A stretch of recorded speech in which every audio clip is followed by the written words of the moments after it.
आप धूल झोंक रहे हैं ना, इतना इतना धूल लेकर आए ऐसे आंखों में उड़ा रहे हैं। आप मुझे बताइए सर, चुनाव के बाद पेट्रोल की कितनी कीमत बढ़ी, और जो 4 राज्यों के 5 राज्यों के नतीजे हुए उसके बाद से आपने बढ़ाए, तो अब इसका क्या उपाय है? फिर जब अगला चुनाव आएगा तो थोड़ा सा घटाइएगा जी, जो बढ़ा रहे हैं अभी। चुनाव के पहले कैसे घटता है वो चमत्कार बता दीजिए, हम लोग फिर दिल पर। मैं बता रहा हूँ, उसी हर महीने चुनाव करा दीजिए सर देश में। सुनिए, चाहे पंचायत का इलेक्शन हो, चाहे एमपी का इलेक्शन हो, देश का इलेक्शन हो, सब इलेक्शन में लड़ते हैं। और आपको पता है कि पूरे साल इलेक्शन देश में होता रहता है, और हम हर इलेक्शन हर स्टेट में पैन इंडिया पार्टी तो लड़ते रहते हैं।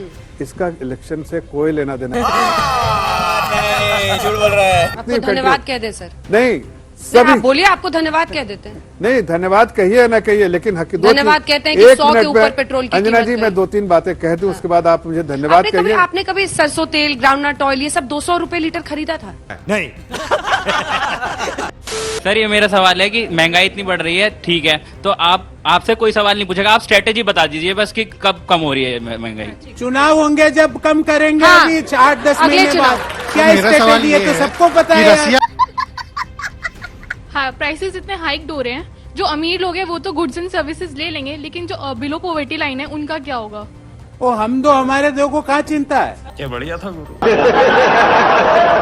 सर आप हमेशा बोलते हैं कि आत्मनिर्भर बनो, कैसे बने सर? किडनी बेच दे या फिर आंखें बेच दे? बहुत अच्छा। देखिए, जवाब दो। हाँ हाँ, अरे बोलना बुढ़े, बोलती क्यों बंद हो गई?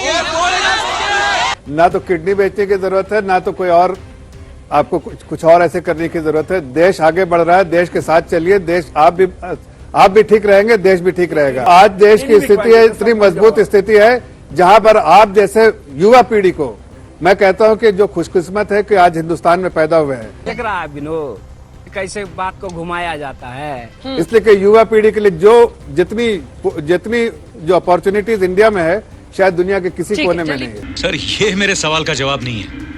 आप जो बोल रहे हैं वो बहस के लिए, सुनने के लिए अच्छा है, लेकिन प्रैक्टिकल नहीं है। वो बच्चे ने आपसे सवाल पूछा, बताइए ना।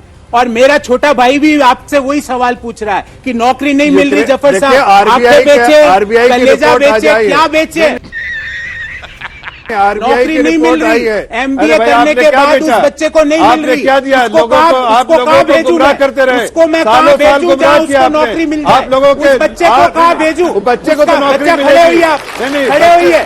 बच्चे को बीजेपी हेडक्वार्टर भेज दूं, नौकरी मिलेगी, मैं बीजेपी हेडक्वार्टर भेज दूं। मैं समझा, उसको मैं कहाँ भेजूं? मुझे उसका जवाब चाहिए। उस बच्चे का जवाब दिलवाओ मुझे। मिलेगी। बच्चे कहाँ बीजेपी हेडक्वार्टर जाना है, वहाँ ये नौकरी दिलवाएंगे सब जने। मैं तुम्हारी किडनी तू नहीं बिकने दूंगा, मैं वादा करता हूँ। तुम्हारी नौकरी लगवाऊंगा। खड़े हो जाओ भाई, खड़े हो जाओ, खड़े हो जाओ। मेरे इस भाई की नौकरी अंजना जी कब लगेगी? वो किडनी बेचने का तैयार हो गया नौकरी के लिए। मैं किडनी नहीं बिकने दूंगा, मेरा वादा है। नवरात्रि के 7वें दिन तुमसे वादा किया, प्रोफेसर साहब हो गया, उपवास किया हुआ वादा है। मैं खुद नौकरी लगवाऊंगा, पर तुम्हारी किडनी नहीं बिकने दूंगा भाई। सर मेरा सवाल ये है कि जैसे अभी सुनने में आया कि 15 से 20 रुपए और बढ़ने वाला है तेल, जबकि रशिया जो है 20 से 150 बता रहे थे कुछ। 20 से 25% क्रूड ऑयल सस्ता दे रहा है इंडिया को, तो सर ये प्राइस क्यों बढ़ रहे हैं फिर इतने? अरे देवा, ये गड़बड़ है बाबा।